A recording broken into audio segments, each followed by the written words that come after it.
Okay, hi again. So this is some extra material because I felt that in the previous videos I maybe spoke too much out of the book, and I want to give you something that's not directly in there. Quick complaint, my iPhone keeps telling me that my storage is full. Super annoying. So keeps telling me this, and then I keep having to delete things and redo the video. So I've actually already made this complaint before in the previous video. So I hope this is the last one. Okay, so let me just get started. So by now, you've seen like 7 tests for convergence if you include geometric series, I believe. And you might be wondering, how do you know when to use which test?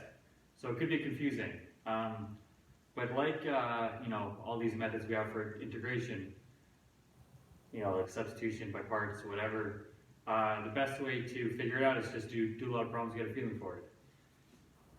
Now, before I talk a bit more about that, maybe I just want to point out that there are certain tests that can only be used to determine convergence, and there are certain tests that can only be used to determine divergence, and then there are tests which can be used to sometimes do both. So we could draw a Venn diagram. So let's put here tests which can determine whether or not a series, so by that I mean an infinite sum, converges. And in here we could put tests which can only determine, which determine whether or not a series diverges. And then in the intersection, there's tests which can determine both. So an example of a test which can only ever be used to determine whether or not an infinite sum diverges is the nth term test.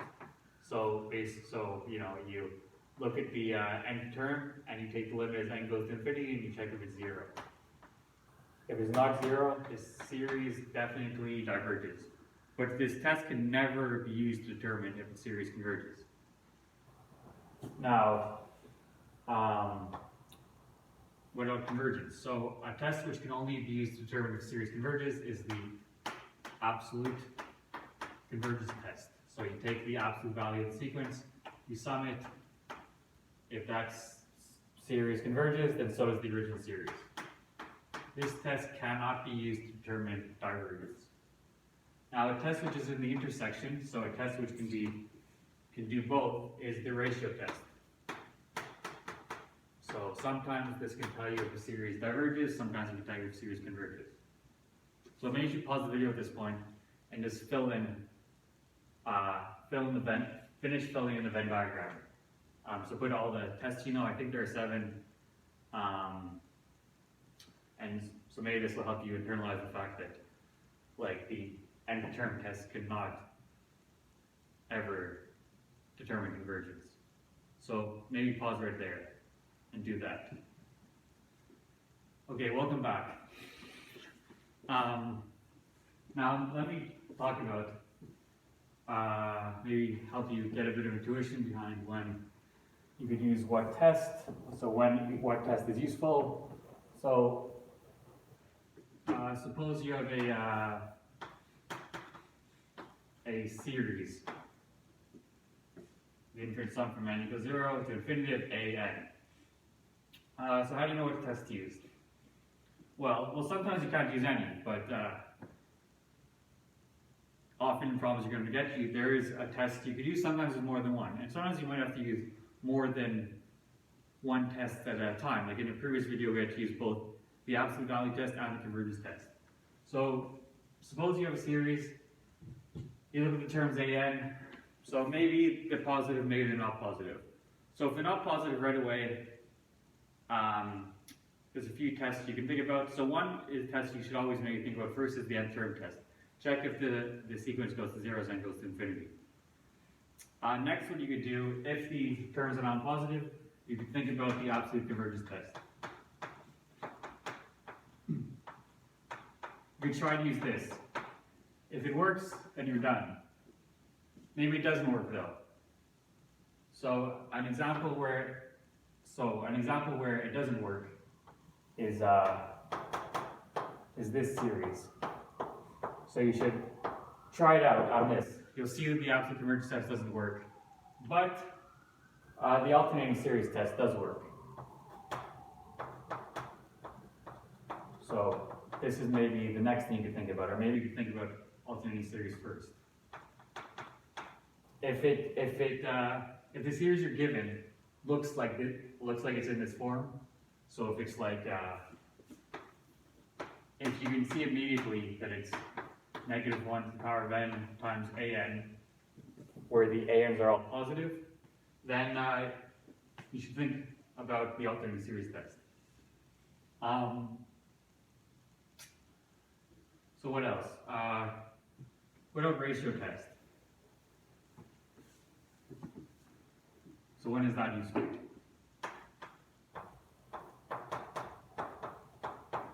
So a ratio test is particularly useful when you have factorials are involved in the sequence and powers of n, or powers involving n.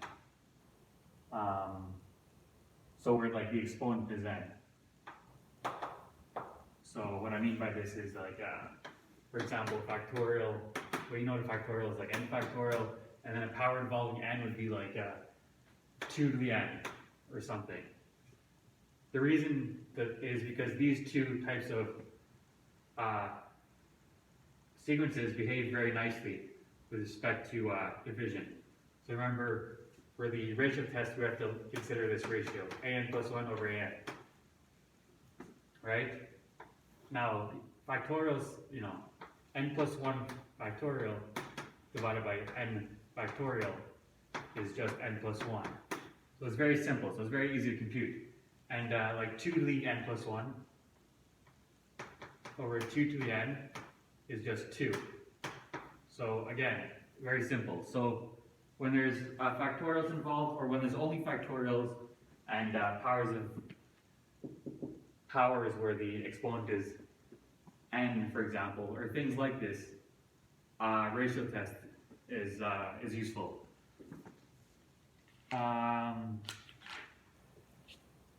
Well, I skipped, okay, let me think. What else? Do I have anything else to say? So we did alternating series, ratio, limit comparison test. Yeah, so, well, the comparison test and limit comparison test, basically, you look at your series an, the sum of an from n equals 0 to infinity, and if this looks similar, if this looks to you similar to another series which you know converges, then you should think about the one of the comparison tests, either the comparison test or the limit comparison test. So like, you know, 1 over n squared plus 1.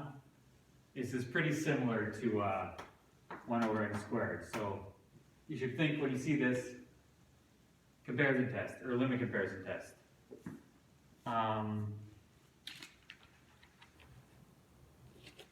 Of course, there's also the integral test.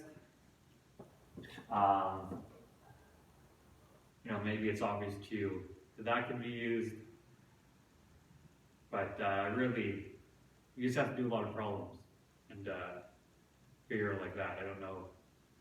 There's really no other way. There's no algorithm. You just have to keep at it.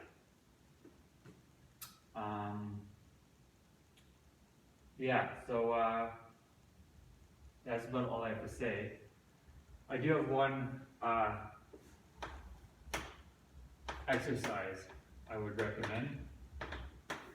So we know that if you look at this series, 1 over n, so this is the sum from n equals 1 to infinity of 1 over n, this diverges.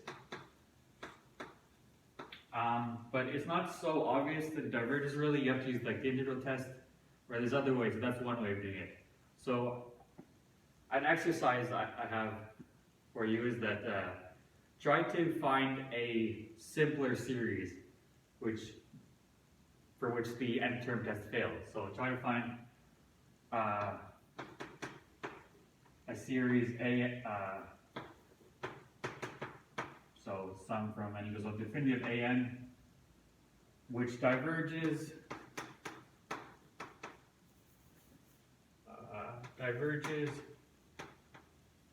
but the limit as n goes to infinity of a sub n is equal to 0. So try to find one for which it's more obvious that the series diverges. So I have one in particular in mind.